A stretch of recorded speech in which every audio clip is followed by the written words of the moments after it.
Dando continuidade, a gente tem os efeitos da citação.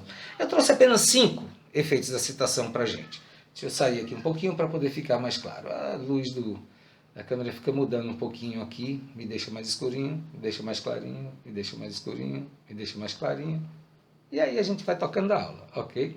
Vamos embora. Como primeiro efeito que a gente trouxe para vocês é que a citação induz a litispendência. Como assim, Rosenberg? Simples. A partir da citação válida, vai ocorrer para o réu os efeitos da litispendência. Para o réu, todos os efeitos da litispendência. Então, aquela lide, ela já está totalmente vinculada e formada. Houve a citação válida, houve a composição perfeita do polo, ele já tem que ingressar com a sua defesa, o autor com a réplica, então houve a litispendência. Se por acaso uma das partes quiser litigar sobre assunto semelhante, o processo novo terá que ser apenso a esse. E se for a mesma ação, como eu já vi, e já falei sobre isso com vocês em sala de aula, e se for processo semelhante, esse processo ele vai ter que ser tramitado naquela vara, porque se por acaso cair em outra vara, tem que haver a redistribuição para aquela, porque há uma litispendência, há uma lide pendente, há um litígio pendente de julgamento, de pronunciamento do judiciário, né? Lembram lá, atos processuais, os pronunciamentos dos juízes, quais são? Ninguém me responde aqui. Tá vendo como eu sinto falta de sala de aula? Ok. Torna a coisa litigiosa. A litigiosidade decorre da citação válida, faz manter o bem jurídico atrelado ao deslinde da causa, segundo Luiz Rodrigues Vanbier. Então, a citação válida ela torna a coisa litigiosa. Aquele bem da vida que está sendo perseguido naquele processo está atrelado àquela demanda e ele não pode ser desvinculado dela, salvo com uma decisão processual final, que é a aprovação da sentença, que é o que mata o processo. Lembram? Extinção do processo? Pois é. A bala que mata o processo é a caneta do magistrado. Se lembrem disso, através da aprovação da sentença. Ocorre a preclusão para o autor. Então, por que ocorre a preclusão para o autor? Vocês se lembram daquela linha do tempo do processo que a gente costuma fazer em sala de aula? Perfeito? Aquela linha do tempo processual, ela diz o seguinte: protocolada a ação com a petição inicial, beleza? Começou o processo. Aí, vamos lá, vamos tratar de uma ação de conhecimento.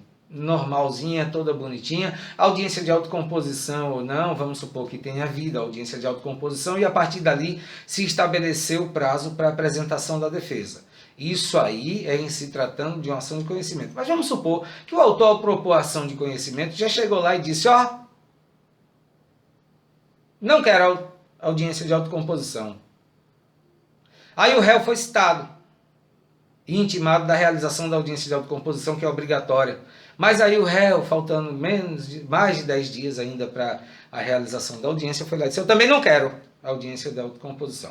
Recebeu a citação, foi lá e disse, não quero. Pronto, protocolou uma petição. A partir daquele momento, começa a contar para o réu o prazo para ele apresentar a defesa, beleza? Mas vamos ver por que ocorre a preclusão para o autor.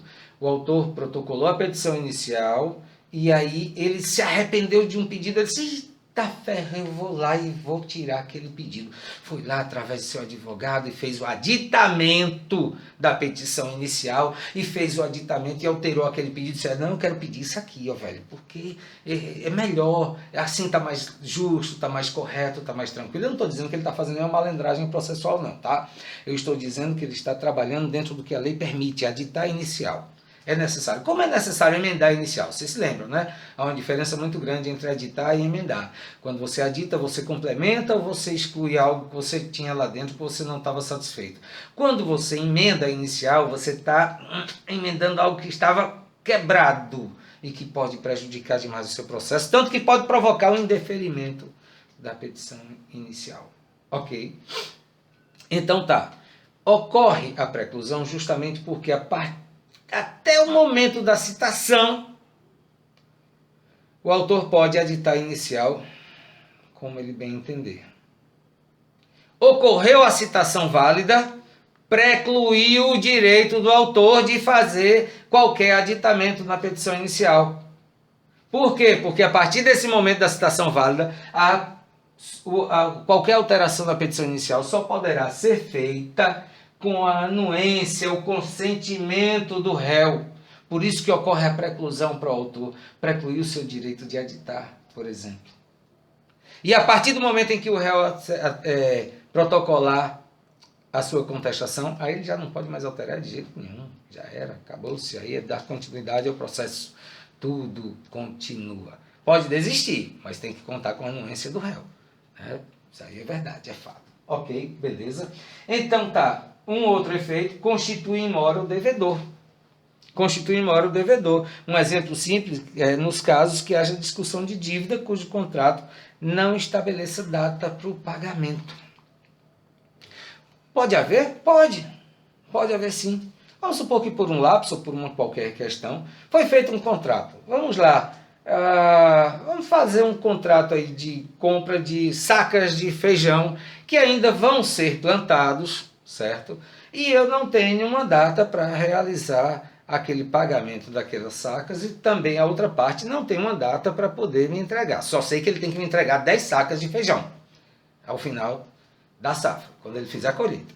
Chegou no finalzinho da safra, ou melhor, a safra foi toda antecipada, tudo aconteceu antes e não sei o quê, e o plantador veio de lá e me cobrou o dinheiro, disse, olha, eu trouxe aqui as suas 10 sacas de feijão, e eu disse, mas eu não tenho, eu não quero mais, eu não tenho mais interesse, nesse momento eu não tenho mais interesse nenhum nessas 10 sacas de feijão. Então aí o vendedor lá pegou o contrato e executou o contrato. Naquele contrato não estava constando nenhuma data de pagamento que eu deveria realizar. Mas a partir do momento em que ele executar aquele contrato, eu estou constituído em mora. A minha obrigação passa a ser válida, passa a ser correta, passa a ser exigível. E eu tenho que pagar as 10 sacas de feijão que eu comprei. Claro, se tiver acontecido alguma outra situação processual. Isso é só um exemplo para a gente, ok? Interrompe a prescrição. Quando se fala em interromper a prescrição, diz que ela vai voltar a contar todo o prazo desde o início. Né? Então, a prescrição, vai retroagir ao momento da propositura da ação, embora se origine no despacho da citação. Belezinha? São esses os 5 efeitos que eu trago para vocês, para que a gente possa conversar agora sobre letra de lei mais propriamente dita, letra de lei seca, que é o que eu mais gosto de dar para vocês, porque é isso que cai na prova da OAB, é isso que cai nos concursos públicos e é isso que a gente tem que aprender. A doutrina ela é fundamental, essencial e necessária para que a gente possa complementar os conhecimentos da gente. Mas vamos para a letra de lei? Beleza?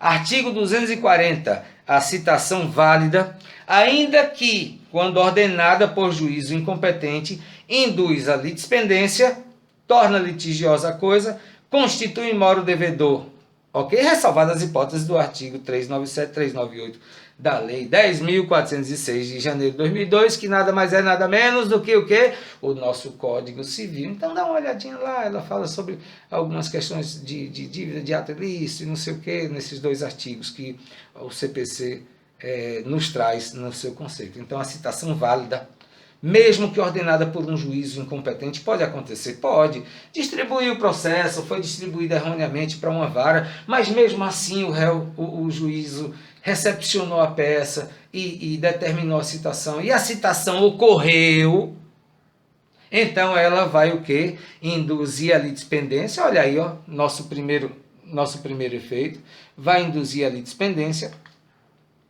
vai tornar litigiosa a coisa, ok? Não precisa falar que torna precluso o direito do autor, mas de aditar inicial, ok? E constitui in mora o devedor. Perfeito? Tranquilo? Deu para a gente entender? Ok. Interrompe a prescrição, ok? E traz mais alguns efeitos. Por exemplo, quando o parágrafo 1º vira para a gente e diz: incumbe ao autor adotar no prazo de 10 dias as providências necessárias para viabilizar a citação, sob pena de não se aplicar o disposto no artigo 1º, que perdão, eu esqueci de ler o artigo 1º para você, o parágrafo 1º, tá ok? A interrupção da prescrição operada pelo despacho que ordena a citação, ainda que proferido por juiz incompetente, retroagirá a data da propositura da ação. Então, para que haja essa interrupção da prescrição, é necessário que, se por acaso a parte ré ou executada não tiver sido localizada, não tiver sido encontrada, e o magistrado requerer providências do autor ou do exequente nesse sentido, diz aqui que incumbe a ele, no prazo de 10 dias, tomar todas essas providências, sob pena de que não seja considerado válido para ele aquela questão que está disposta no parágrafo 1º. Então, o autor ele tem que diligenciar aquilo que o magistrado determinar para validar, para conseguir realizar a citação dentro de um prazo de 10 dias. Perfeito? A parte não será prejudicada pela demora imputável exclusivamente ao judiciário. Olha só. Isso é o que é uma maravilha de um código elaborado por um advogado, ou melhor, vários advogados. Tivemos a participação de juiz, de tudo, né? Mas estou falando sobre aquele que realmente trabalha diariamente. Não que os outros não façam, mas eu digo assim, aquele que, se não conhecer do que está escrito na lei, na norma processual, pode vir a fulminar o direito do seu cliente. E, claro, não obter uma boa colocação no mercado. Então vejam o que é um código escrito por um advogado. A parte não será prejudicada se por acaso o judiciário demorar a tomar as providências da citação. Então, se a culpa for do judiciário, não for da parte, se o réu, ou melhor, se o autor não conseguiu cumprir em 10 dias, porque não foi citado, não foi intimado a gente vai ver a diferença entre elas, não foi intimado para poder se pronunciar sobre aquilo. Então, se a culpa for exclusivamente do judiciário, a parte não vai sofrer nenhum prejuízo, ok? Tá. O parágrafo 4º diz apenas que o efeito do parágrafo 1º, né, os efeitos do parágrafo 1º de retroatividade da interrupção da prescrição, aplica-se à decadência e aos demais prazos extintivos, né, previstos na lei, ok? Vamos mais para frente? Bora? Artigo 242 diz que a citação será pessoal, podendo, no entanto, ser feita na pessoa do seu representante legal ou procurador do réu, do executado ou do interessado. Vamos destrinchar? Vamos debulhar esse milho? Bora? Então tá, o que é que a norma processual está nos dizendo no seu caput do artigo 242? Olha, a citação será pessoal. Então, se a citação é para Mané, eu não posso entregar para João. Eu tenho que entregar para Mané. Não posso entregar para João. Por quê? Porque João não tem nada a ver com essa história. Ele não viu nada. Ele não tem nada a ver com a relação, não sabe nem do que se trata. Isso seria um caso de uma possível futura alegação de nulidade da citação. Então, a citação ela é pessoal. Se ela é para Manel, ela é para Manel. Agora, ela pode ser feita na pessoa do representante legal. Vamos lá. Na pessoa do representante legal, vamos supor que seja contra uma pessoa que se tornou incapaz, infelizmente. Então, ela tem um representante legal.